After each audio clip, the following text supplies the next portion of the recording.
The first interaction is here, guys. I hope you have the mobile phones in your pockets or in your hands. And I need you to find the website www.menti.com, enter the code which you can see on the screen, and then write your answers on the question what you would like to get from this presentation about the circular fashion. Uh, Okay, we have about 20 responses already here, 21. So let's check what we have here. Sustainability, yeah, of course. Ecology, yeah, I will speak a lot of about sustainability of the fashion and ecology. How to make it, yeah. Also, I will describe some technologies we are using and what's the latest state of art like. If possible to prevent, if why we should use it. Maybe you will get the idea why should use circular fashion. Recyclability, of course. Socks, not so much about socks, but maybe something related to can be there. Yeah, something about price. Is it cheap? Materials. We will go through that as well. Yeah, so you are pretty close. Your expectations are pretty close. What I would like to speak about. So thanks for your answers, and let's start with it. On this slide, you can see three figures.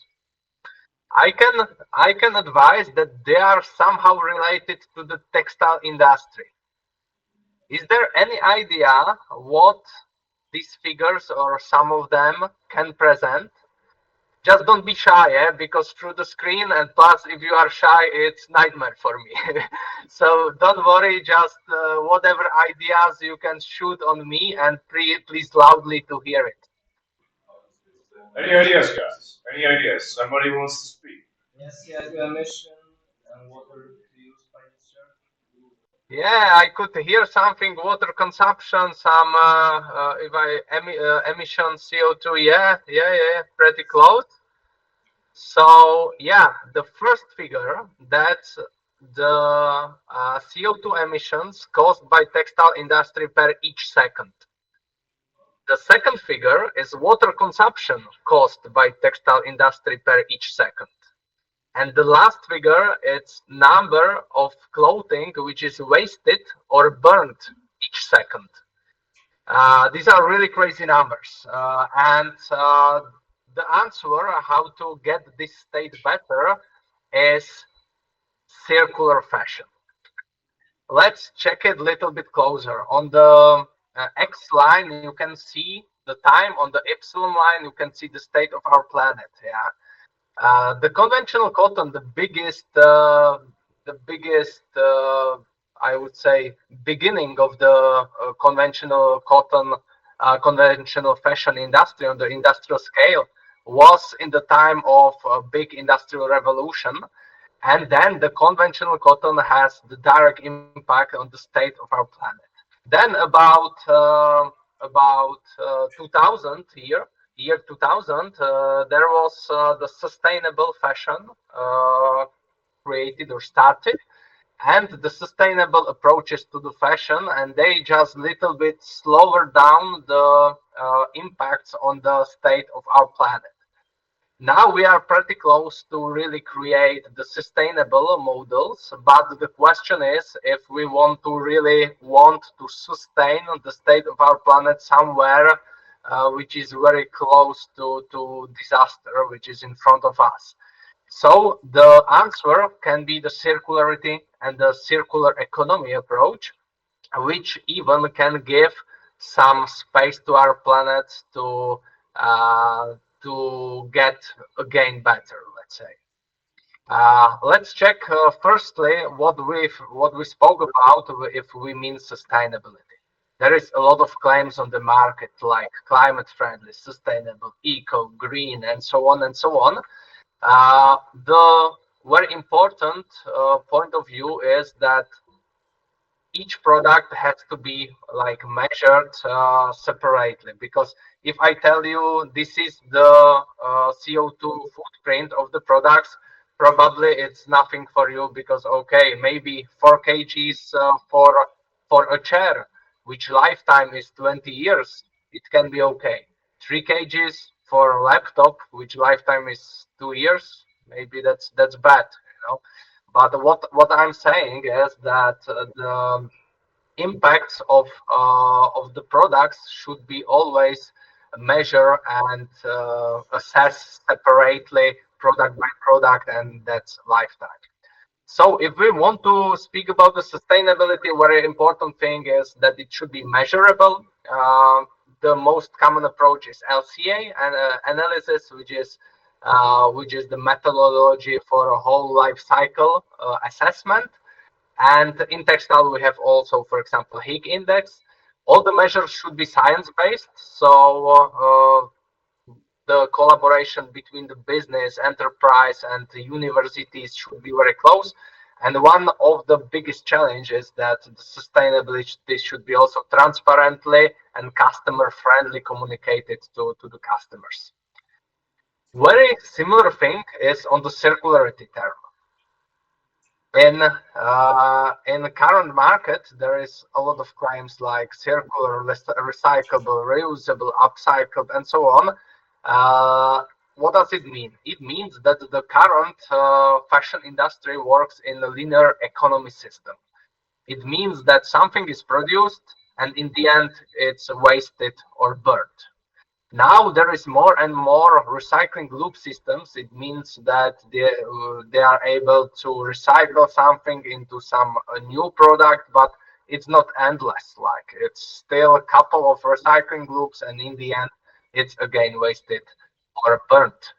The circular economy brings completely new approach when we put the material into the system and just keep them into the system thanks to recycling technologies again and again. So if we should somehow specify the circularity is a fully closed loop system. And the very important thing that recycled, downcycled, or upcycled doesn't mean circular. Circular really mean the system which is material still in the closed loop without any beginning and end. So it means no source and no waste in this system. Here are a couple of terms. Have you ever heard about term downcycling, for example? Downcycling, guys. Downcycling. Downgrading. Yeah, very close. So in some example, for example, from the t-shirt, you are making some product with lower added value, let's say. So for example, from t-shirt, you are making filling to the mattresses, let's say. Hey, you shred it and put it into mattresses. It can be some example of downcycling. And on the other hand, what upcycling means? It's kind of recycling where the output of the recycling is with higher added value than was on the beginning. So some example can be, for example, you have some cut-offs from fabrics or clothes, and you sew them together and create new dress. That's, for example, example of upcycling. And circular means that from t-shirt, I'm creating again the same quality t-shirt. Let's check a little bit what fashion costs. Yeah, this is very nice, very nice picture. I'm always telling audience, let's try to find 5 differences between the picture. What I mean that like buying the clothing can be very similar situation like holding revolver of somebody's heads and deciding if I will pull it or not. Yeah, why? Because if there is consumption of the water per one t-shirt about 2,700 thousand liters, and we are living in the world where every day a lot of people dies because of scarcity of the water, then it can be a similar situation. Let's check concretely On the left column, you can see some percentage. On the right one, you can see some shares on concrete figures, let's say. I can tell you that now it's not connected right. And I will ask you, yeah, what do you think? 10%? What kind of share of textile industry it can be? Water pollution. Recycled. Recycle. Water. Recycle. So let's Okay. vote. Who thinks it's water? Who thinks it's water? Raise your hand. Okay, so recycled clothing. It's like the Recycle clothing. Okay, guys, you are very positive in that. I can tell you because here that's the water pollution. So the textile industry is responsible for 20% of global water pollution, which is 1/5 of whole water pollution. 65%. What do you think? 60. Made of oil. Made of oil. Okay, two people say it's made of oil. Who thinks it's recycled clothing? Burnt clothes. Burnt clothes. Okay, so the majority made of oil. Bingo! Exactly. 65% of the textile materials is synthetic ones made from the oil, from fossil fuels. And now probably it's pretty easy. 82% is the first is share of the burned clothes, so burned or landfill clothes, and only 1% is currently recycled into new clothing. Maybe if you are counting, you can see 82 burned, 1% recycled, and the remaining 17%. Of course, this 17% is downcycled. So it means, for example, shredded into mattresses and downcycled in some way. So here, from this, we can see three major problems. The first thing is the contribution of textile industry on global warming, which is very big. Then contribution of the textile industry on lack of water. And also, the textile industry waste causes the loss of biodiversity and other acceleration of the problems. What I want to say is that without a change of the textile industry, we are not able to face the global environmental issues because its contribution on these issues is such big that we need to change this industry, otherwise we are not able to face it effectively. Now I will a little bit tell you more about concrete problems and concrete impacts.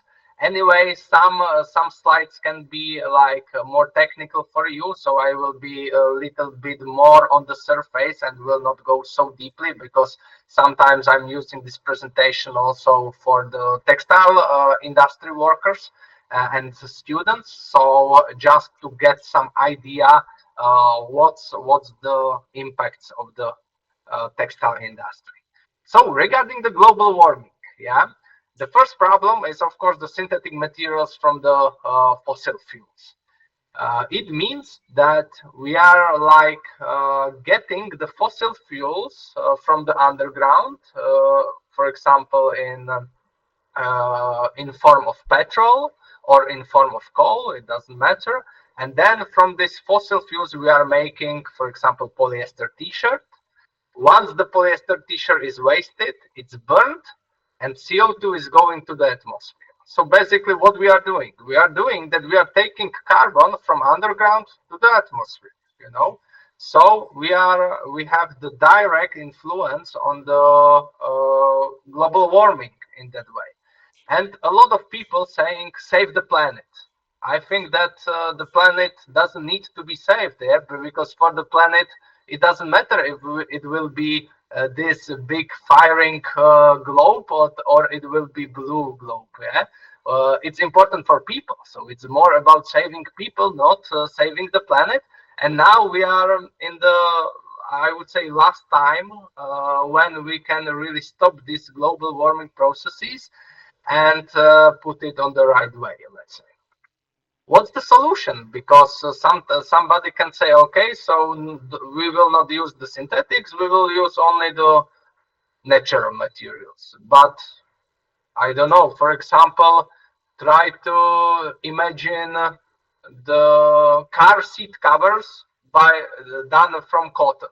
I think then you would need to change these cotton seat covers every year in the car. So I'm just saying that there is a lot of applications where the properties of natural material are not good enough. So we need to make some like more durable materials. The solution can be bio-based material, like regenerated cellulose, or the synthetics which are made from renewable resources like corn, or like sugar cane, and others. So that can be the solution for this issue. The second problem is energy intensity of the clothing. Maybe I can ask you where we can see energy consumption during the clothing process, and we can start from the beginning, from the growing till the, I don't know, washing, for example. Yeah? Where do you see the intense energy consumption in this process on these stages? Oh, The machines that are producing. exactly, exactly.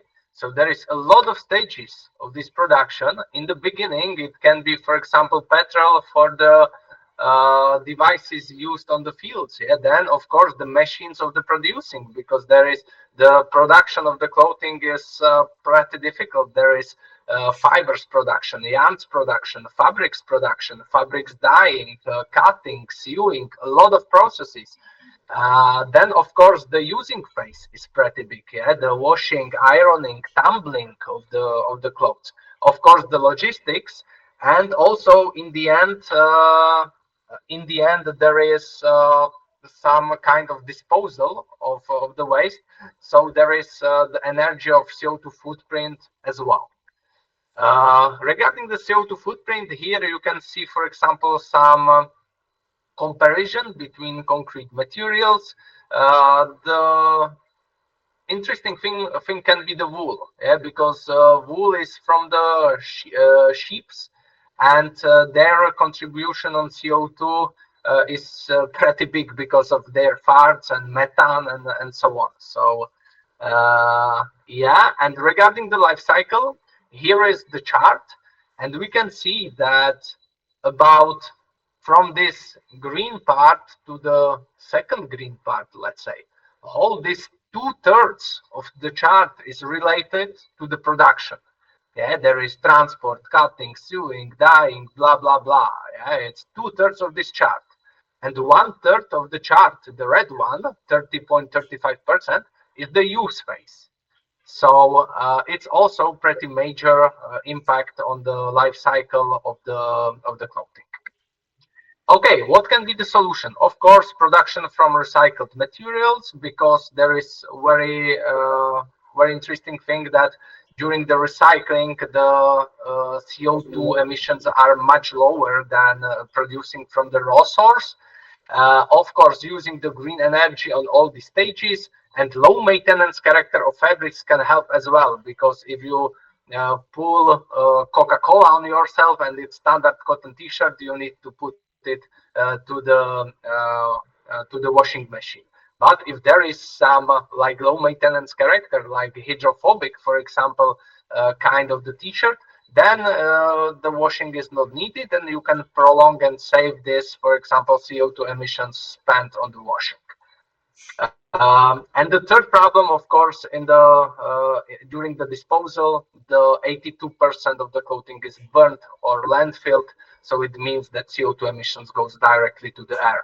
Solution: collection and recycling. And I would say that sometimes the collection is more important than recycling, because somewhere in H&M and this Lindex and these companies, you can see, yeah, we are able to recycle, but if you ask them, okay, but how I can like return the products, sometimes this system is missing. So the solutions should be very thorough collection systems, and then of course the recycling process.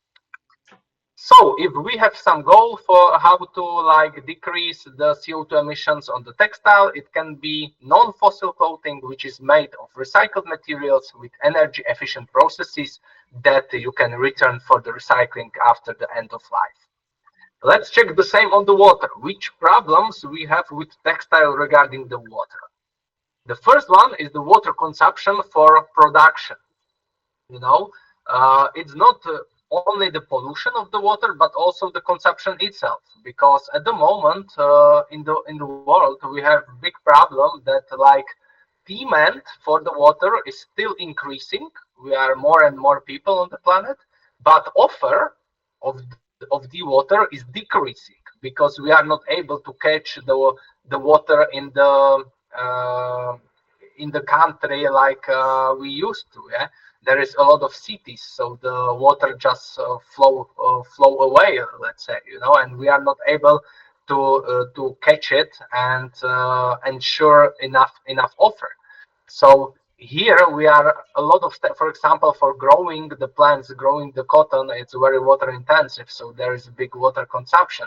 During the dyeing and finishing processes, there is also big water consumption as well as pollution. What can be the solution? Solution can be reduction of production from raw materials. Again, why? Because here on this slide you can see the water consumption for 1 kg of raw cotton and versus water consumption for 1 kg of recycled cotton. It's 10,000 liters versus 0 liters. Yeah. So recycling helps a lot in terms of water footprint. And it can be also some kinds of waterless dyeing. For example, Daiku company offers this supercritical CO2 dyeing, and there is a couple of other technologies like Recycrom and others. The second problem is the pollution itself, because the water pollution is caused by chemicals and microplastics as well. On the slide you can see the river. Yeah, this is the real river in China, which is close to dye house of for the textile. And it's said that you can recognize which color is trendy according to color of China's rivers. Yeah. It's pretty sad because the environmental policy is on a very low level and the dye stuff goes directly to the rivers and seas. And the second thing is also the microplastics. Probably you've heard already about this issue. And in each deciliter of water are 2 microplastics. So in 1 year you drink or eat about 1 plastic card, which is pretty crazy as well. What to do with it? Of course, certifications. We should look for certified textile. For example, GOTS certification. You can see, I think, pretty often in the shops already, and it ensures that all this water waste management was done correctly, let's say. And for the microplastics, there is on the market, for example, washing bags. You can put your clothes into this washing bag, wash it into this special washing bags, and then the microplastics are just in the edges of this bag, so you can collect them and put to the bin instead of to the water. In case of our materials, you are even able to return to us and we recycle them. Regarding the microplastics, 35% of them is from synthetic textiles, so which is a really big number. So, in terms of water, if we should have some goal, it can be like this: clothing made of recycled materials that are dyed with minimal water use. They are certified and washed in a way that prevents microfibers release. And the last part is the waste creation regarding the textile. And the first problem is non-recyclable design. So there is a lot of blends on the market, and these blends are unrecyclable, let's say.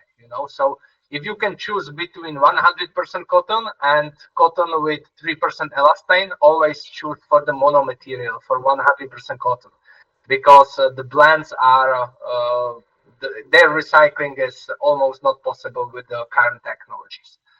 The solution can be, of course, the eco-design. Design the clothes from monomaterials and use also, for example, prints instead of labels, and a lot of things, materials of threads, materials of embroideries, and so on. And the second problem here is level of recycling technologies and its infrastructure, because the majority of the recycling at the moment is downcycling, not recycling. So regarding these technologies, we have some solutions already. We are at the Nil Textile, we are providing one of these solutions. Here you can see also some other competitive solutions. For example, Carbios is making enzymatic recycling of polyester. Equafel is making molecular recycling of polyamide 6, and the Lansing company making molecular recycling of cellulose, like cotton and other products. So these molecular recycling technologies can be like a real future to perform real recycling on the clothing, not only downcycling. Yeah, so if we should have some goal regarding the waste creation, it can be clothing that respects eco design, whose life cycle is extended as much as possible through second hands, for example, and in the end is recyclable into the same quality fiber.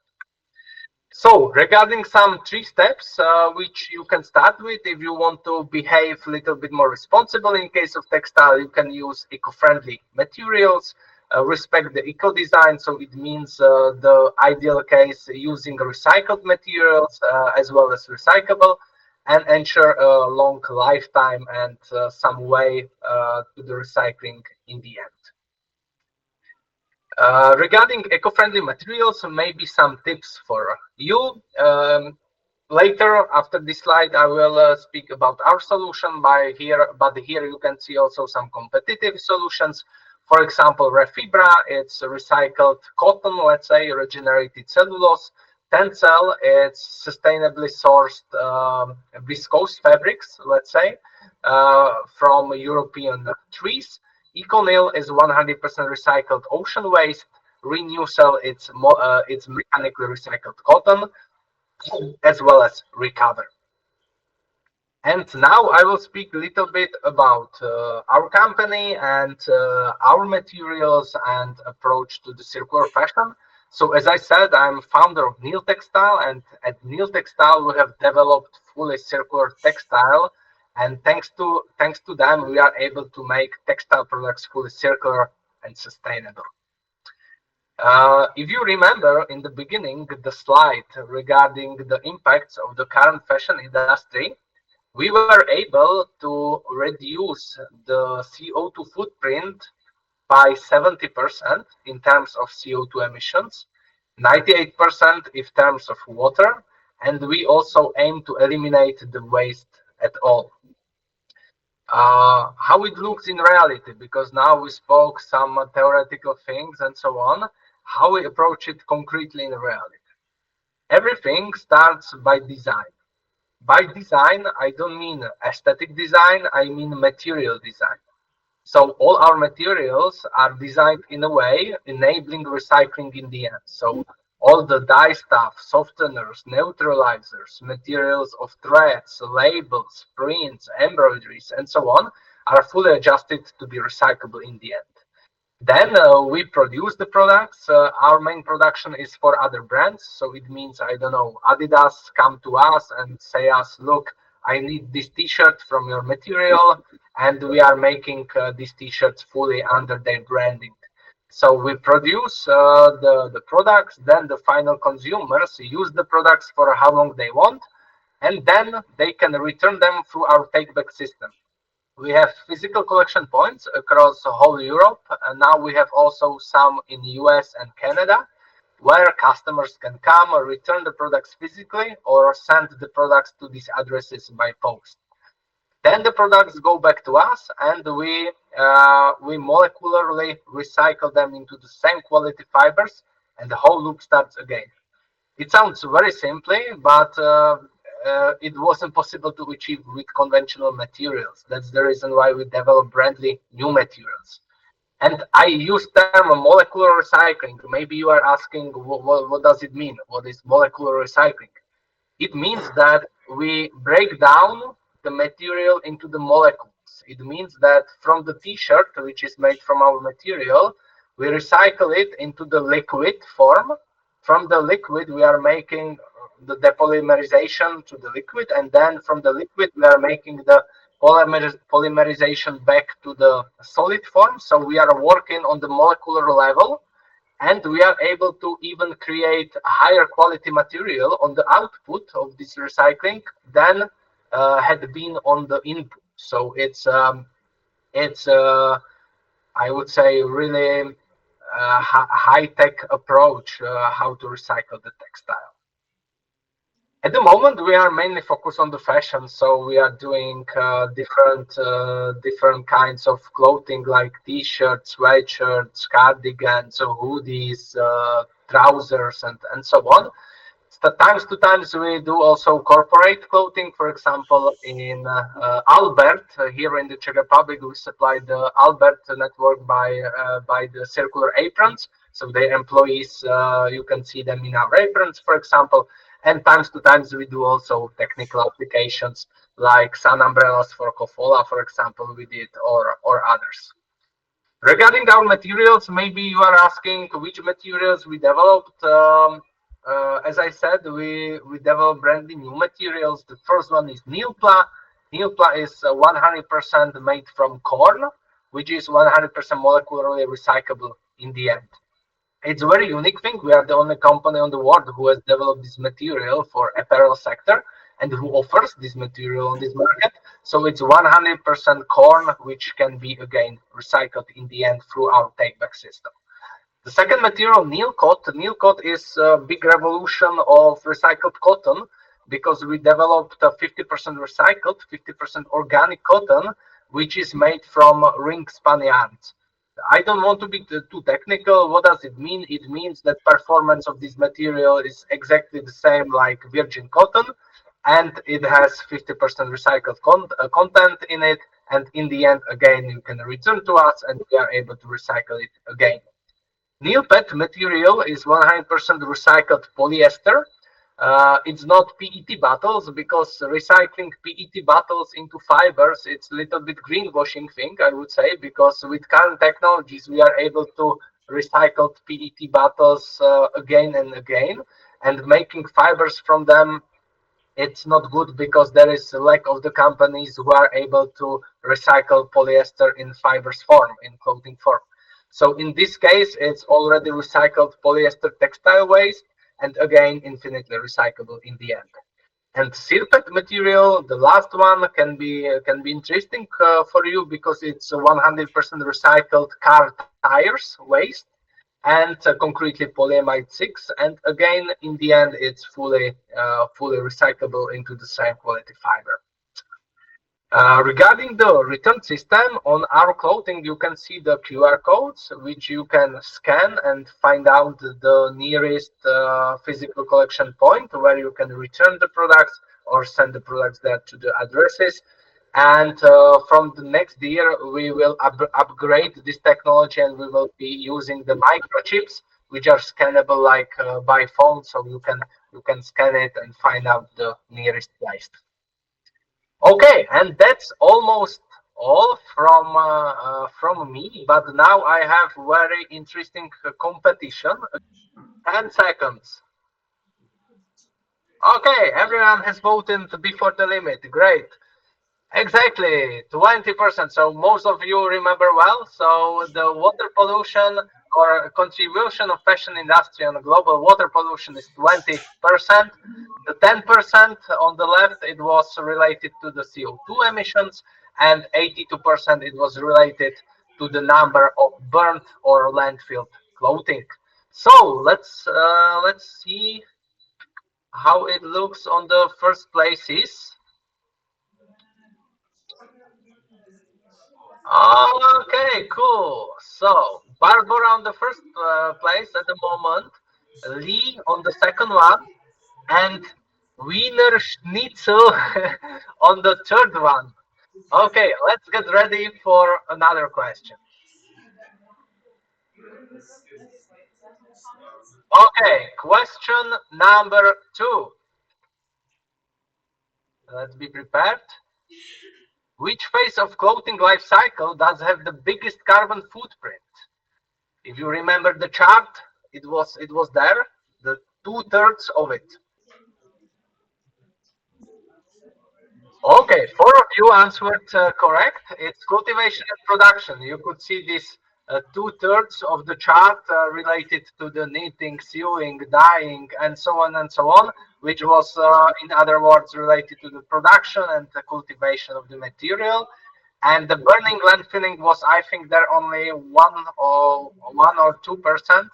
But this landfilling means that a whole production is needed again, so it causes a lot of emissions as well. But concretely, it's the biggest part is the cultivation and production. Let's check how it looks on the first places. We will have some change there. Okay, Wiener Schnitzel is the first one. On the second place at the moment, Bert Thomas, and Romania on the third one. So let's do the third question. Let's get ready. We are starting now. Third question. Which of the following cases is downcycling? Production of clothing from waste, production of cleaning clothes from clothing, or burning clothing? Okay, everyone has voted. Let's check the result. Seven of you answered correctly. Yeah, the downcycling is kind of recycling where we are creating the product with higher added value than in the beginning. So from the cleaning codes, if we are creating cleaning clothes from clothing, it means that we are creating product with lower added value, which is downcycling. Production of clothing from waste would be upcycling. It's exactly opposite. We would create products with higher added value from products with lower added value. Yeah, and burning clothing is just damage of the material.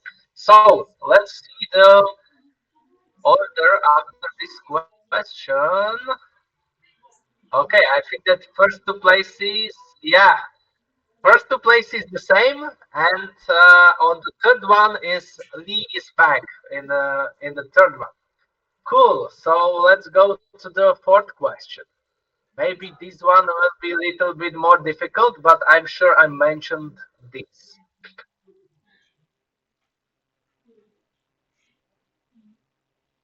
Which of the following companies is focused on enzymatic recycling of polyester? Okay, everyone has. Oh yeah, it was Cargill's company focused on the enzymatic recycling of polyester. Lansing is doing molecular recycling of cellulose, and Econil is doing recycling of ocean waste, concretely polyamide 6. So maybe there will be some impacts on the first places. Oh, Lee will be probably back. Oh, very close, very close. Wiener Schnitzel still the first, Bert Thomas the second, and Lee on the third position. So the last question. Let's be prepared. And this wasn't mentioned. It's just if you put our clothes into a textile trash can, where does it probably end? Ah, cool. Very good knowledge here. It can be surprising for somebody, but really, if you put your textile into textile trash can, the highest probability is that it will land on the landfill. Why? Does it mean that these companies collecting textile are not responsible and putting it to the landfill anyway? No, it means that the amount of the textile which they collect is just such bigger that they put everything what they need they can put into the second hands. The second part they can put into the children's home and to some charitas, and still we have about 80% which unfortunately will land on the landfill. So let's check how is it. Oh, will be close, will be close. Okay, okay. So Wiener Schnitzel is the first one. On the second place, Lee, and third place, Romania. So congratulations to. Congratulations, Wiener Schnitzel. Whoever you are, who is Wiener Schnitzel? Who is Wiener Schnitzel? Ilya! Congratulations to Ilya! I have a question about cost. So how much costs like 1 kilo of cotton like made in Asia, and how much is like 1 kilo of cotton like when you recycle it? Yeah, maybe I can tell you on the cotton level if you want. One kg of recycled cotton at the moment costs about 2 euros, let's say, if we are speaking about the fibers. So 2 euros it's recycled cotton fibers, and virgin cotton fibers made in Europe is 1.7 euros. So it's a little bit more expensive in terms of costs. Um, then, of course, I am comparing with European cotton because if we are using some organic part, we are using the European cotton. Um and regarding the prices from China or India, I'm not familiar with because we are not using these fibers, so I cannot answer that. Anyway, it can be even cheaper. So in the end, in terms of T-shirt, for example, I can again say you on the B2B level, if Adidas buy from China, probably they will pay about 2 euros per T-shirt, something like this. Yeah, because the one T-shirt is 200 grams plus sewing and so on. So for one T-shirt, probably Adidas can pay about 2 euros. If they buy from us, then they will pay about 6-7 euros per T-shirt at the moment if it's from some of our materials. So there is still some gap. Anyway, this gap is getting to be, I would say, smaller and smaller because one thing is the legislation. There is European Green Deal, which tries to like make the Europe independent again. So there is legislation like import carbon tax. So it means that for the import from China, companies will need to pay the carbon taxes and so on. In other words, it means that legislation will get this conventional clothing more expensive, and economies of scale will get the sustainable clothing more approachable and cheaper. So it's more matter of time, but still now there is some price difference, of course.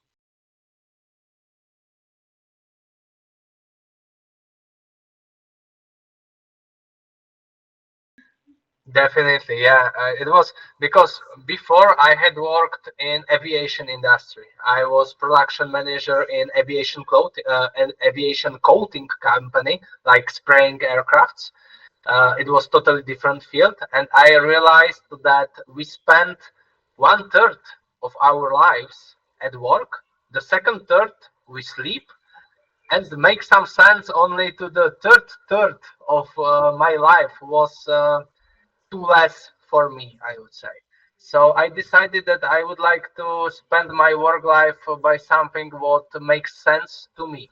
And what I really love and what's my life sense is helping people. I really get energy if I can help somebody. So the first idea was okay, I can work somewhere in Greenpeace or in some charity or something. But then I realized that through the company, I'm able to create much bigger positive impact than like individual. So I had like Excel sheet and I wrote a lot of ideas from different fields and so on, how I can like help people and create something positive, something sustainable. And then I met the textile industry, and I found out that textile industry is one of the most polluting industries in the world, and there is a lot of things very bad. So I could see opportunities to do a lot of things much better. So it was pretty pragmatic. With this idea, with this clear head, I decided, okay, I'm going to change textile industry. And then I got in touch with universities, with scientific people, and so on. And we started to elaborate how we can really change and make something better. and it took about 3 years, this R&D phase of our materials and everything. And then 2022, we put our first products to the market, validate these complete processes and this market fit, and started to do it on the industrial level like we do now. Thank you very much for your answer and thank you very much for your presentation. So, guys, this was Mr. Hurta, the CEO of Nil Textile. Thank you very much for Thank you. Thank you too. presentation and we hope that you will have a nice day. Děkujeme moc Thank you krát. too. It was very nice to present to you. Thanks a lot and have a nice day too. Goodbye, goodbye.